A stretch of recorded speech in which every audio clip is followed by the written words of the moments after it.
Hi Kannayya. ఈరోజు చిన్ని కృష్ణయ్య కథ చెప్పుకుందామా? సరే.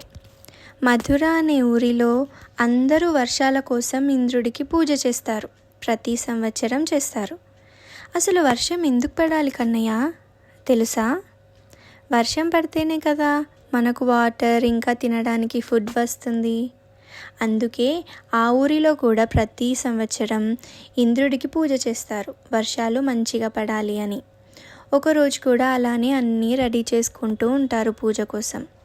అప్పుడు చిన్ని కృష్ణయ్య వాళ్ళ అమ్మ నాన్నని అడుగుతాడు, అమ్మ నాన్న, మనకు ఫుడ్ ఇంకా వాటర్ గోవర్ధన పర్వతం నుండి వస్తాయి కదా, మరి మనం దానికి పూజ చేయకుండా ఇంద్రుడికి ఎందుకు చేస్తున్నాం అని.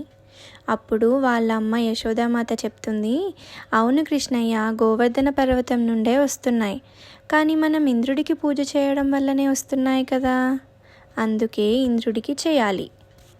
కానీ కృష్ణయ్య అంటాడు, ఈసారి గోవర్ధన పర్వతంకి చేద్దామా అమ్మ అని. అయితే అలా చెప్పగానే ఆ ఊరిలో అందరూ దాని గురించి ఆలోచించి, సరే ఈసారి గోవర్ధన పర్వతంకి చేద్దాం అని చెప్పి అనుకుంటారు. గోవర్ధన పర్వతంకి పూజ చేయడానికి అందరూ రెడీ అవుతూ ఉంటారు. ఇదంతా చూసి ఇంద్రుడికి చాలా కోపం వస్తుంది. అప్పుడు ఇంద్రుడు కోపంతో చాలా వర్షం కురిపిస్తాడు. ఎంత వర్షం అంటే ఆ ఊరు మొత్తం మునిగిపోయేలాగా. ఆ ఊరు మొత్తం మునిగిపోతుంది పాపం. అందరూ భయపడుతూ ఉంటారు. కానీ కృష్ణయ్య మాత్రం అస్సలు భయపడాడు.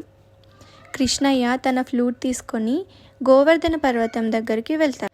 వాళ్ళ అమ్మ నాన్నకు ఏం అర్థం కాదు, కృష్ణుడు ఎందుకు ఇలా చేస్తున్నాడో, అసలు ఎందుకు భయపడట్లేదు అని. కృష్ణుడు ఆ పర్వతం దగ్గరికి వెళ్ళి ఆ ఊరిలో ఉన్న అందరినీ వాళ్ళ ఆవులను తీసుకొని ఆ పర్వతం దగ్గరికి రమ్మంటాడు. అందరూ అక్కడికి వచ్చేస్తారు. అప్పుడు కృష్ణయ్య తన చిటికెన వేలుతో ఆ గోవర్ధన పర్వతాన్ని పైనకి లేపుతాడు. అందరూ ఆ కొండ కింద వచ్చి నిల్చుంటారు. వర్షం ఇంకా పెరుగుతూనే ఉంటుంది, కానీ అస్సలు తగ్గట్లేదు.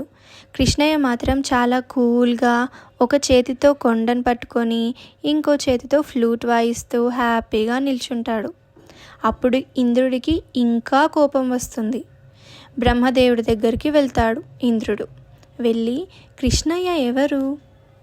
అసలు ఆ కొండని అంత ఈజీగా ఎలా లేపగలుగుతున్నాడు అని అడుగుతాడు బ్రహ్మని. అప్పుడు బ్రహ్మ చెప్తాడు, కృష్ణయ్య అంటే విష్ణుమూర్తి కదా, అందుకే అంత బలం ఉంది. అంత పెద్ద కొండను కూడా చిటికెన వెలుతో లేపాడు. కాబట్టి నీ కోపం తగ్గించుకొని కృష్ణయ్య దగ్గరికి వెళ్ళి సారీ చెప్పు అంటాడు. అప్పుడు ఇంద్రుడు తన కోపం తగ్గించుకొని కృష్ణయ్య దగ్గరికి వెళ్ళి సారీ కృష్ణయ్య అని చెప్తాడు. వర్షం మొత్తం ఆగిపోతుంది. మీరు ఇప్పటి నుండి గోవర్ధన పర్వతంకి పూజలు చేయండి అని ఆ ఊరి వాళ్ళందరికీ ఇంద్రుడు చెప్తాడు. అలా చెప్పి వెళ్ళిపోతాడు అక్కడి నుండి. అందరూ కృష్ణయ్యకి నమస్తే చేస్తారు. జై శ్రీకృష్ణ, జై శ్రీకృష్ణ అని చెప్పి ఎవరింటికి వాళ్ళు వెళ్ళిపోతూ ఉంటారు. మరి మనం ఎక్కడికి వెళ్దాం? వెళ్ళి బజ్జుందామా? సరే కన్నయ్య, గుడ్ నైట్.